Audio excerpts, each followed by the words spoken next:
My half-brothers were too young to remember how their father beat me black and blue and got me removed. Now 11 years later, they're reaching out to reconnect, and I finally have the chance to expose their dad. Posted by you/chemicalfroyo6239. I really need an outside perspective. I'm a 21-year-old male. I ended up in foster care at 9 years old because of the abuse I suffered at the hands of my stepfather, a man my mom kept choosing over me. Despite all the support and interventions that were supposed to protect me, my mom refused to kick him out. Even after she had a restraining order against him, she still let him back into our lives. Meanwhile, she went on to have 2 more children with this man, my half-brothers, who are now 19, Richie, and 16, James. It got to the point where it was obvious that no matter what, she would keep letting him back into our lives and allow him to make me a scapegoat for anything that was wrong in his life, so I ended up being removed. After I was removed from the home, my mom was allowed to keep and raise my brothers as if nothing had happened. From what I know, my stepdad never laid a hand on them. My mom and this man are still together, I know because I've checked her Facebook more times than I'd like to admit. Growing up, it was devastating to realize that my mom would rather give me up than fight for me. She could have kept me if she just left him, but she didn't. This abandonment left me with deep scars and a lot of issues to deal with as I grew up. It didn't help that she cut off all contact with me almost as soon as I was placed in foster care. She wouldn't even show up for court-ordered visits. Foster care was also really rough for me. I bounced around 3 different families, and it wasn't until the last one that I got any therapy to help me make sense of what had happened. A few days ago, out of nowhere, I got a Facebook message from Richie and James. They said they've been thinking about me a lot and want to get to know me. They even mentioned that our mom talks about me sometimes and wonders how I'm doing. They said they'd like to start some kind of relationship if I'm open to it. Richie even said he would be willing to drive him and James to visit me wherever I am in the country. They both seemed nice in this message, and I don't have an issue with either of them. At first, I was going to ignore the message because I don't want anything to do with my biological family. But then a darker thought crossed my mind. This could be my one and only chance to expose my stepdad for the monster he truly is. I could finally tell my half-brothers everything he did to me, everything he put me through, and let the truth come crashing down on them. I know that if I do this, it'll probably destroy any chance of having a relationship with them, but honestly, I'm not sure I want one anyway. I told my friend that I was thinking about doing this, and he said it's a really bad idea that won't accomplish anything I want it to. He said it will most likely just cause them to think I'm bitter and mean and won't make them have any issues with their dad. But, while I know it would be a difficult thing to process, I would want to know if my dad was like that. I would want to know the truth about how my dad treated other children. I don't know how much they know about why I was removed into care. So, would I be wrong if I went through with it? Update 3 days later. Hey everyone, I wanted to come back and give you all an update. First off, thanks for all the advice and different perspectives. I really needed to hear them. After thinking a lot about what everyone said and having a session with my therapist, I realized that my initial plan to tell my brothers everything about my stepdad wasn't really about helping them. It was more about me still holding on to the anger and hurt from my past, and that's not fair to them. A lot of you pointed out that they probably don't know the full story and are innocent in all this, and honestly, that hit hard. I decided to reach out to my brother Richie and told him I'd like to meet up. I didn't mention anything about our mom or the stepdad situation. I figured if we're going to start a relationship, it's better to take things slow and not dump all that heavy stuff on them right away. We ended up meeting at a cafe. I was super nervous, but when I saw them, it actually felt nice. They were both really nice, and we just talked about normal stuff, like what we've been up to, our favorite football teams, that sort of thing. It was weirdly easy to chat with them. At one point, James asked why I was placed in foster care. That caught me off guard, but I decided to keep it vague and just said that things were complicated at home back then, and that going into care was what was best for me at the time.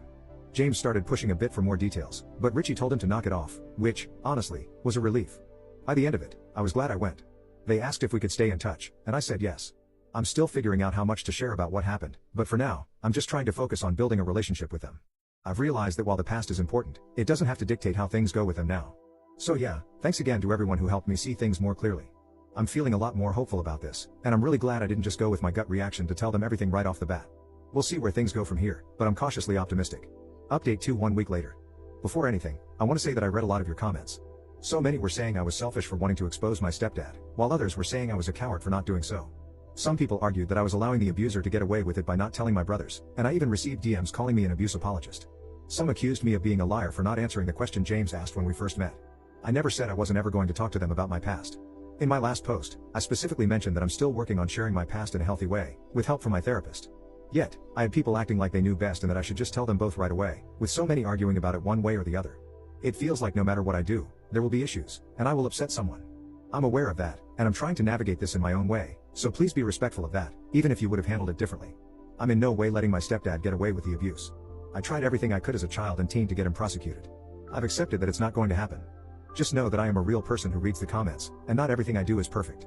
But please, just be kind. I'm not saying this to stop people from giving me advice. I welcome advice. Just be positive and kind. I don't need more negativity. Anyway, in the week since my last post, I have met up with my brothers 3 more times, once with both of them, and twice just with Richie. There seems to be an instant bond between us, something I didn't even know I wanted. I'm really enjoying hanging out with them, which is amazing because I never thought I'd want to see any of my family again, let alone start developing a good relationship with some of them. When I last met up with Richie alone, we went to see a movie and then grabbed something to eat. We talked about our plans and what he's doing now, and eventually, the conversation shifted to me and foster care. I asked him what he had been told about me growing up. He said they hadn't been told much, but that our mom sometimes talks about me. I asked him what he remembered of me and why I was taken into care. He said he has some memories, fuzzy ones and some clearer ones, but he didn't know for certain what happened. He recalled a lot of fighting and arguing between me and our stepdad. He mentioned having one very clear memory of me but wasn't sure if it was appropriate to share it. When he asked me what I remembered, I told him it was difficult for me to talk about with people. He said he understood if I didn't want to get into it. I asked Richie what his clear memory was, and he recalled me being about 8 years old. He remembered our stepdad taking off all my clothes, putting a dog collar on me, and making me eat dog food. He said he remembered his dad hitting me with a belt as I cried while eating out of the dog bowl. This actually happened many times while I was growing up, but Richie said he only remembered it happening once. I started crying, and Richie immediately apologized for bringing it up, but I told him not to. I was actually relieved that he remembered some of the abuse I went through. He guessed that the abuse by our stepdad was the reason I was taken away, and I confirmed it. I asked if our stepdad had ever abused him or James, and he said no, he hadn't. However, Richie mentioned that he wasn't close to either our mom or his dad. He said they were never amazingly loving people, but they never abused him or James. He apologized again. We talked more about our childhood, and I felt safer opening up about the abuse since Richie already remembered some of it. We discussed it further, with me trying to answer his questions and him answering some of mine. He asked if the trauma still impacts me now, and I was honest, telling him that it does and that I've attempted to end my own life multiple times because of it. He apologized for not being there for me and for not sticking up for me. I assured him that nothing that happened was his fault or mine, and that we can't change the past. After we finished, we both went home. Later, he messaged me saying he's glad I grew up and managed to keep living. I think he meant it in a sweet way, even though it came off a little awkward. I feel really amazing knowing that I have a brother who seems to care about me. Just a few weeks ago, I couldn't have imagined that he would even like me.